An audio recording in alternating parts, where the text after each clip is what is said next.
What's up, everybody? Ryan Thomas, live on the Thomas Take Sports Podcast. Today is Wednesday, and as always, on Wednesday, I always have a guest. I always like to bring in someone that I've talked to before, maybe somebody that I haven't talked to before, maybe somebody that I haven't interviewed on the show or talked about Buffalo sports with, and I'm happy to have Margaret Johnson of WIVB Buffalo, Channel 4. How's it going, Margaret? It's great. Thanks for having me on today, Ryan. Yeah, I'm very happy to have you on. I've followed your articles, followed your tweets, followed everything that you put out really for the last about year now. And I really enjoy the content that you provide, Buffalo sports fans. I'm big on Buffalo sports. I want to see Buffalo sports as far as content. Obviously I want to see it do very, very well, and you're doing a really good job. I want to start off, I always compliment the guest, and then it's time for the interview. So I had to start the show off. So I was also kind of intrigued by the fact that you are you from Buffalo, or? No, I am born and raised in Texas. I grew up in Dallas, so I'm very familiar with NFL, NBA, MLB, NHL, like all the sports basically in Dallas. And then I went to school at the University of Texas in Austin, and then I was working as a sports anchor and reporter in a West Texas town of Abilene for the last 3 years, and then I got the job here in August and moved here, and I'm trying to adjust to the much colder climate that you guys up here in Buffalo have, as right. Very different than Texas. Right, very different than Texas. Yeah, have you adjusted yet, or are you getting there? Oh no, I am not adjusted yet. I mean, if you ask Jenna or Nick or Josh, I'm constantly coming in after shooting football games or something, coming in and be like, I'm so cold, and like, it's only October. Right. It's gonna get so much worse. It's all downhill from October. It's all downhill. That's for sure. October to let's just say April. Is that safe? Oh gosh. I mean, it seems like it these last few. With me in April, and we'll see. Right. See how if I survive. I went to the Bison's home opener in April. And I've been to Bills games that were warmer than that. So it was pretty interesting to say the least. But yeah, I'm always intrigued by people's backgrounds and what led them to Buffalo. That's kind of been something that I've asked a lot of guests that I've had on the podcast. What led you to Buffalo? I mean, being from Texas, there's obviously football is like a religion down there. Sports in general are a religion down there, and it's kind of like that with here as well. Obviously, it has a different city feel. There's a lot of differences, especially the weather, obviously. But what was it in particular that brought you to Buffalo throughout your journey? Well, actually, you kind of touched on it. So I grew up in Dallas, and so I'm so familiar with, fandom and loyalty to sports teams. Dallas, you have the Cowboys. Everybody knows about the Cowboys. Right. And then I'm also a Texas Longhorn, and so I am so familiar with, people being all in for their team. And that was really the thing that kind of drew me to Buffalo, is that, I've watched Bills Mafia from afar. I've I've witnessed it. I remember a couple years ago when they made it to the playoffs and just went absolutely crazy. Like, I thought that was just so cool. Yeah. And so I was when I saw the job posting, I just jumped on it. I was super excited, and I came here and I kind of fell in love with the city and fell in love with the just the fandom. And so it's been so much fun. I'm a digital sports reporter here, so a little bit different. It's a brand new position, so kind of finding my own path, making my own way, but it's been a ton of fun. I've really, really, really gotten to enjoy Buffalo so far, and all of Western New York, basically. Yeah, and as far as some of your colleagues, they all said you got to get her on the podcast. I know Jenna Harner, I know Nick, I know Josh. I've talked to them, whether it's on Twitter or just at events and such. They said you have to get our new digital media representative. What is the exact title? Because as you said, it is a new position. Right, it's digital sports reporter. So okay.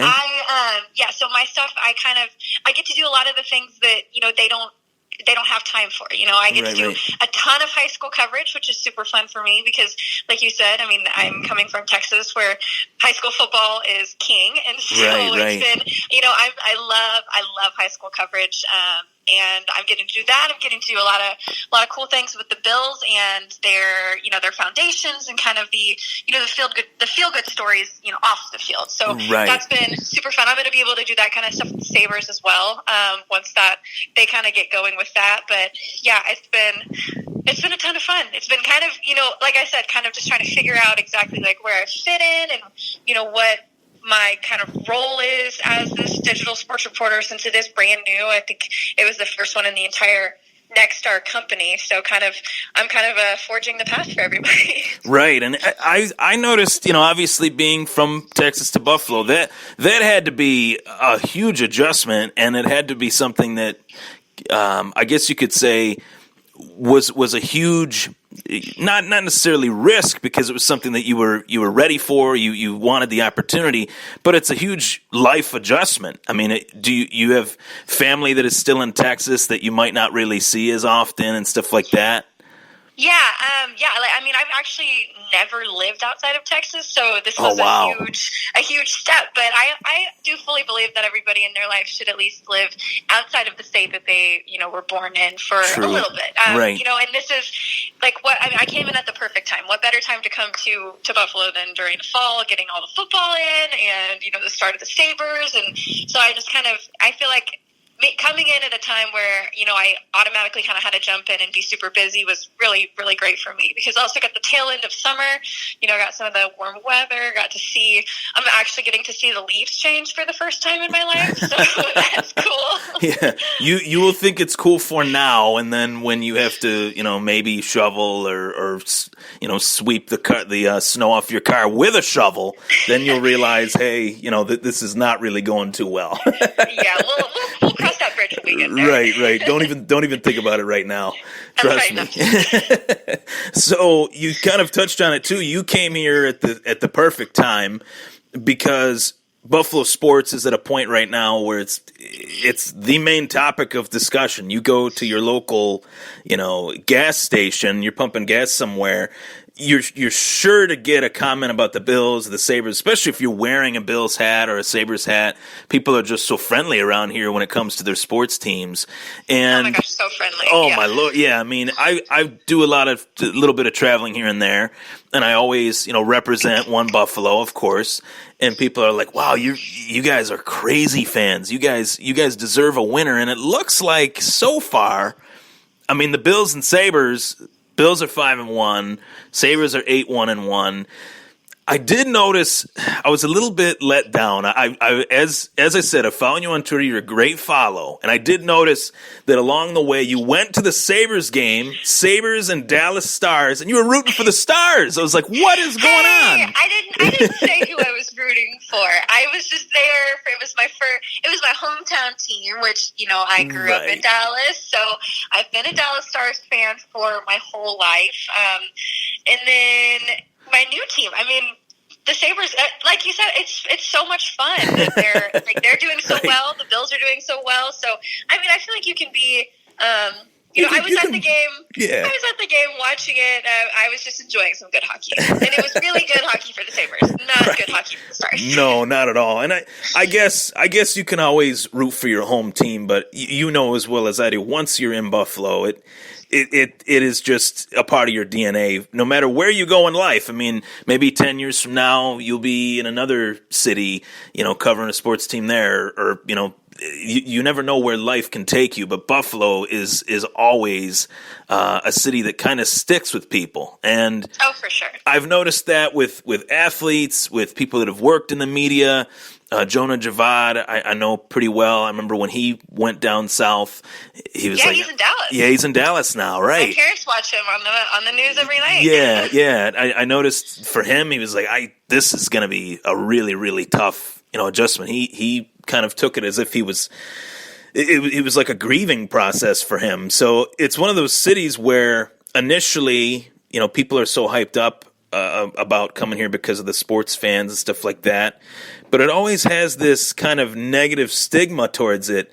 And I want to get your take on this, because being from Texas and obviously coming to Buffalo and being in Buffalo for how long have you been here now? About a year now? No, I just moved here in August. Oh, wow. So you're really new. Okay. It's only been a few months. Oh, yeah. wow. Okay. Well, I thought you were here longer than that. Well, I know, it feels like longer, but that just shows you how much content you're creating with the Twitter and the writing for the WIVB site. That's awesome. So yeah, only a few months then. And as far as the differences, do you see many differences outside of the weather? Do you see many differences as far as Dallas and Buffalo being a different sports town? Do you see differences or similarities, more similarities than differences, I guess? That's a really good question. I guess the thing that sticks out to me the most is that everybody from here is just such huge fans of the Buffalo sports. Like, they're all in. And the difference between that is, you go, I haven't been to a Bills game yet, but I watch Bills games, when they're playing on TV, and it's all Bills fans. Everybody in the whole stadium is just, everybody's there rooting for the Bills. But when you go to a Cowboys game, that's not always the case. I remember a couple years ago, a couple of weeks ago, the Green Bay Cowboys game, it sounded like there was equal amounts of Green Bay fans there that there were Cowboys fans. And it's Dallas is kind of a melting pot in general, that there's a lot of people from all over the country, all over the world in Dallas. And so, there are Cowboys fans, obviously, that are, diehard, kind of like Bills Mafia-esque Cowboys fans, but those are not always the people that are, at the stadium, because Jerry World is so expensive. So, you just see when the Cowboys are doing well, when the Rangers are doing well, when the Mavericks are doing well, when the Stars are doing well, you see a lot more of that. But when, in recent history, the teams have not been doing great, you don't really see that same kind of love. And I feel like I haven't been here I'm saying I was only here since August. I haven't witnessed the bad times of Buffalo sports, because so far they've they've been off to really great starts. You're the good luck charm. I like to think that. But I would imagine that they're still so fired up for the teams, and they're there for them through the thick and thin, which I think is so cool. Not the same thing in Dallas, though. And that's the fair weather fans. I'm glad you're saying that, and I hope that there's a lot of people from Dallas that'll be tuning into this, because I feel like with Dallas, whenever something goes wrong, especially when it's with the Cowboys, the next morning, ESPN First Take, 10 a.m., that's the first topic that they're talking about. There's such a massive market, obviously. But it's almost as if it's like, can we talk about something else? People love to talk badly about the Cowboys, right? Especially Stephen A. But they love it when the Cowboys are not doing great. Right. I love it too, to an extent. I won't lie, but for the most part, that to me, that was one thing when kind of doing a little bit of research and asking you to come on the show. That was one thing that really kind of took my attention, was that here's somebody from Dallas that came to Buffalo, Dallas area that came to Buffalo. That is like two opposite worlds, really, in terms of sports fans. You go from Jerry World, where the Cowboys play, to here at New Era Field. That stadium's over 40 years old. It's had a lot of renovations, and it is a nice place to watch a game the way it should be watched. Whereas when you go to the Jerry World Stadium, the Jumbotron is so massive that I just can't. It's just not the same experience. It's not football to me. It's really not. I've been to a bunch of games at Jerry World. Whether they be Cowboys games, or I got the chance to go to the Big 12 championship game last year between Texas and OU. And every time I go there, it is such a spectacle. Everything about it. You drive up, and it's this massive thing, and you can see it miles down the highway, and then you get to it and you go inside, and it's a huge Jumbotron. Everything's just so artfully done, but it's kind of a sterile environment to watch a football game. I didn't like watching the Big 12 championship there as much as I liked watching, the Red River rivalry at the Cotton Bowl. It's not a good football environment, honestly. it's made for a lot of different things. You know, they do a lot of concerts there. They've done award shows there. They did the draft there a couple years ago. Right. But it's not a great. I'll take flack for this as much as I want. It's not a great place to watch a football game. That's why I'm going to the Bills game in a couple weeks, and I'm very excited. Oh, nice! And that's your first one, right? That's my first one. My family's coming in for my birthday, so that's awesome. We're going to a Bills game. When is your birthday? Next week, actually. Nice. It's coming up. Yeah, we're going to the Redskins game. But nice. Yeah, I'm excited to see, to be in an NFL game that's not at Jerry World. I guarantee you, I would put as much money on it that your experience watching a Bills game will be infinitely better than watching one at Jerry World. I guarantee it. I guarantee it. I mean, it's a good thing you're going with your family. You know, make sure some of these Bills fans are a little crazy. They're a little out there. So just stay close to your dad and tell your dad, to keep his eyes out for some unruly fans. Try not to wear anything Dallas oriented. I can tell you that. I already told them. I said, nobody's wearing anything Dallas. And I don't think my brother's super excited to, because like I said, we've witnessed the Bills fandom from afar. So he's super excited to. He's going to go all in. He's going to try and become a part of the Bobcat. That's awesome. It's a fan base that has a notorious reputation, I guess you could to put it lightly. For sure. But yeah, as far as your experience at the Sabres game for you, coming from Texas to Buffalo, what was that like? I really liked it because, I've seen hockey games at the American Airlines Center where the Stars play, and it's just, again, it's a huge arena, and if you get, I bought a ticket to the game the day of, and I was, in section 327, so I was up in the top section, and I still had such a good seat, and it feels way more intimate in KeyBank Center than, going to American Airlines Center where I have had a seat for, a Stars game or a Mavs game that's been in the upper deck. And it's like, you're so far away from the action that you might as well just watch it on TV. So I had a really great time in my very cheap seat at the KeyBank Center. And I was like right behind one of the goals. So, I got to see two of the Sabres goals come right at me. It was awesome. That's awesome. Yeah, that's really that I think is more.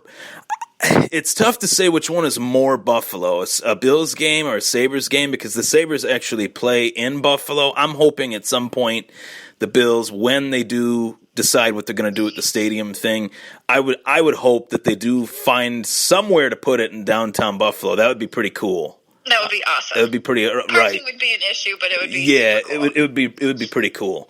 Now, in your Twitter bio, and obviously I noticed, the whole Texas connection. You're a Longhorns fan, obviously, and you put Texas Forever in your Twitter bio. Which, where would you? I mean, Texas Forever obviously relates to the Longhorns, but it's also the Friday Night Lights tagline for that show. Was that one of the shows that you grew up watching, or that's pretty much my hometown? I didn't grow up in a small town like Dillon, like Friday Night Lights, right. The TV show. But I did watch that show, religiously when it was on TV, and it was when my last 3 years in Abilene, which was West Texas. It's everything that conspired in Dillon. Something along the lines like that happened in Abilene. Wow. So it was very similar, not as much drama, obviously, because it wasn't a TV show we weren't living living in. But there was the small town Texas feel really, they nailed that for sure. The whole really town shutting down to go to the Friday night football game, for 15 weeks of the season, of the fall. It's fantastic. I love that show, and when I moved here, I actually put that in my bio just because it kind of reminded me, little piece of my heart back in Texas. And that's cool. Texas Forever, it, relates to high school football and Texas, and then also the Longhorns. So that's cool. That's cool. Yeah, and I've always, that show was awesome when it was on. They have reruns of it, obviously, and the town that they filmed that in is Pflugerville, Texas. I actually have family down there, so really? I have my Aunt Donna, and shout out to Aunt Donna. She listens to the podcast.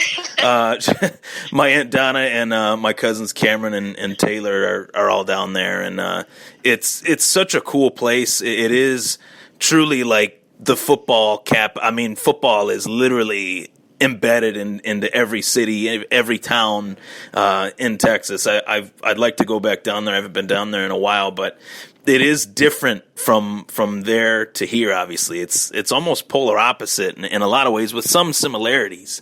But coming up here, you have the opportunity to really kind of get into the whole Buffalo sports scene. You've been to a Sabres game. You've been following the Buffalo Bills. And you've also been covering the UB Bulls. They have had a phenomenal, as a whole, football unit, basketball, UB Athletics as a whole has been really good these last few years. What are some of the takeaways that you have just from your experience covering the Bulls and being around that team?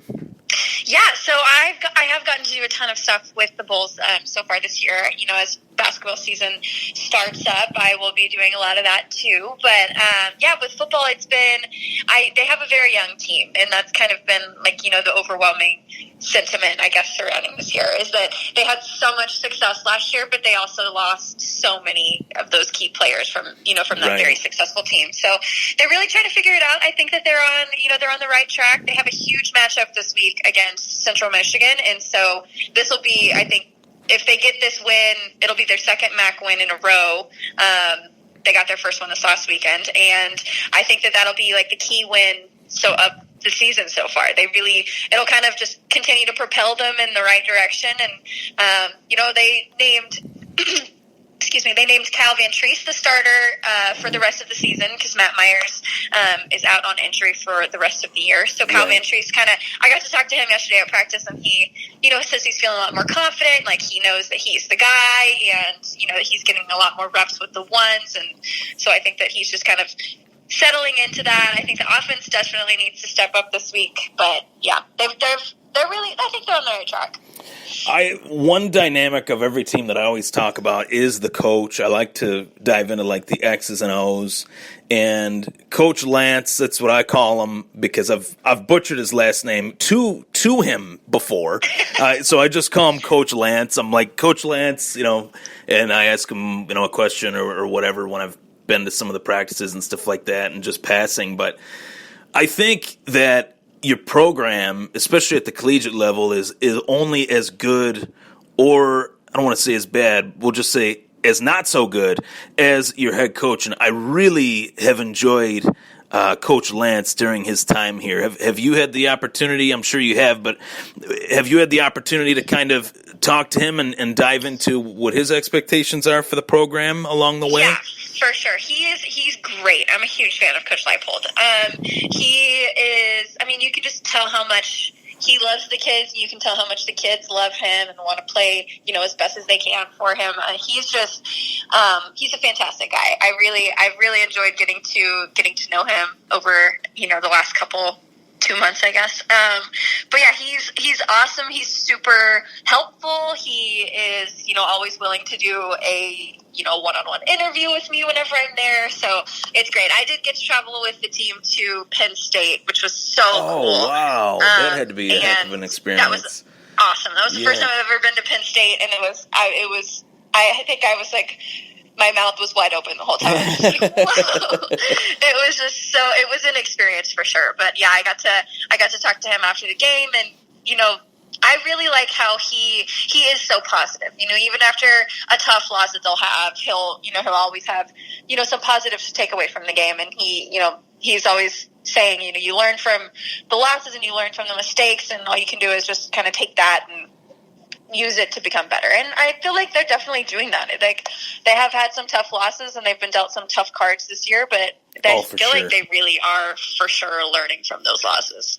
And I kind of like the fact that they are that team that did lose some really good players because they're kind of starting from the ground up again, but they're doing it the right way. And even, as you said, even when they've lost, they've found the kind of hidden meaning behind the losses and used it to learn and prepare for the next game. I watched the Ohio game against the Bobcats, and man, that was one of the tougher UB losses I've watched in recent memory. Especially, that was a tough one. Yeah, especially at home. I'm thinking to myself, I don't know how Coach Leipold is going to react to this one, because that was one of those ones where it's like, can you really put on a poker face for that? I know, speaking for myself, I would not have been able to put on a poker face for that. I would have been a little bit frustrated, a little bit agitated, but he's just that level-headed, even keel, calm, cool, and collected coach that I think UB really needs right now, and I can't imagine anyone else really coaching this team right now other than him.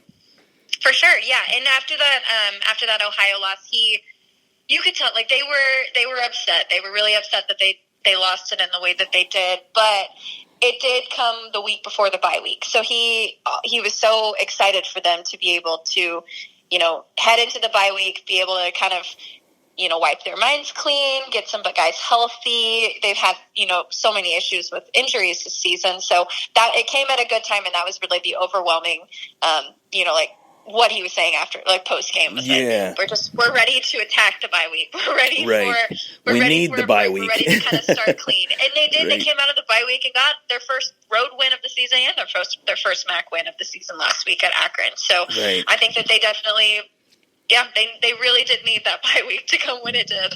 Came at the perfect time. They really did. My favorite player on the team, I'm a little biased because he does tune into the podcast, and he let me know that, which made me even more of a fan of him. I was a fan of him before that, but when he told me he tunes into the podcast, I was like, okay, now I'm a big fan. Is J Pat, I call him, J Pat Patterson, Which the running one, back. Jared? Okay, Jared. Yeah, yep. His brother is also J Pat. And that I didn't even know. I didn't even know his brother was on the opposite side of the ball. So that is even cool. I knew that, when I watched the Akron game, I learned that. I was like, wow, he has a brother on the team too. That's cool. But yeah, he's a really good player. I think that offense, if the quarterback can rely on the running back, that's always a good thing. And to have him in that offense, I think that will help quite a bit. As far as your coverage of the Bulls, plenty of great informative articles on WIVB.com that I suggest everybody should take a look at and read. But you also have a podcast going on with Jenna Harner. And that is relatively new. Am I right on that? Yes, actually, yeah. We just started it last week, so it's called Running with the Bulls. And me and Jenna break down the Bulls. Basically, we kind of talk.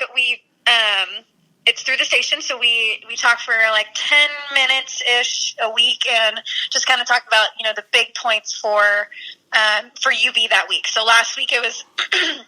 Last week it was that they needed to, come out of the bye week with, a fresh mind, and then they did. So we kind of predicted that they needed to get that win last week at Akron. And then this week we talked yesterday about Cal Van Treese becoming the starter for the rest of the season, and how well the defense has been playing, because they have, they shut out Akron. They had 2 of the 3 touchdowns against Akron. Bulls sports. I definitely want to give you credit, because along the Twitter sphere, your tweet about the Matt Myers injury was the first tweet I saw related to the news. So you were right on that. You were on the beat, as they say. Nice. You were, yeah. So that is awesome. I wanted to not just give you credit for that, but also ask you the question. Do you think this offense – I liked some things out of Matt Myers. There were some struggles. There were some positives. There were some negatives. But do you think that this offense has a new wrinkle to it with Kyle in at quarterback in comparison to Matt? I don't know. I'm still trying to kind of figure that out, because Kyle did do really well against Ohio. They obviously the offense had kind of a tough time on Saturday against Akron. But he, now I think that him being the starter for the rest of the season and knowing that, kind of having, that backup mentality kind of, I guess, erased a little bit. Probably, I'm sure, does something for his confidence, knowing that, he's not just working really hard right now and could potentially come out whenever Matt gets healthy again. So he knows he's the starter, he's the guy. I think the team rallying around him is probably going to also help boost his confidence. And then I think going back to, like you said, with Jarrett Patterson, him and Kevin Marks, both the running backs, have been playing exceptionally well. The running backs have obviously had a ton of success in this offense at UB. So I think that with Kyle kind of knowing that he's the starter, knowing he's the guy, the team knowing he's the guy on offense, I feel like that's probably just going to be, just super, super good for his confidence. And I think it hopefully should, relay back over onto the field. That I completely agree. Not having that quarterback kind of look that you're looking over your shoulder at, that helps. I think that's the case as well with Josh Allen and the Bills. As good as Matt Barkley has been in some moments, he was really good last year against the Jets when Josh Allen went down.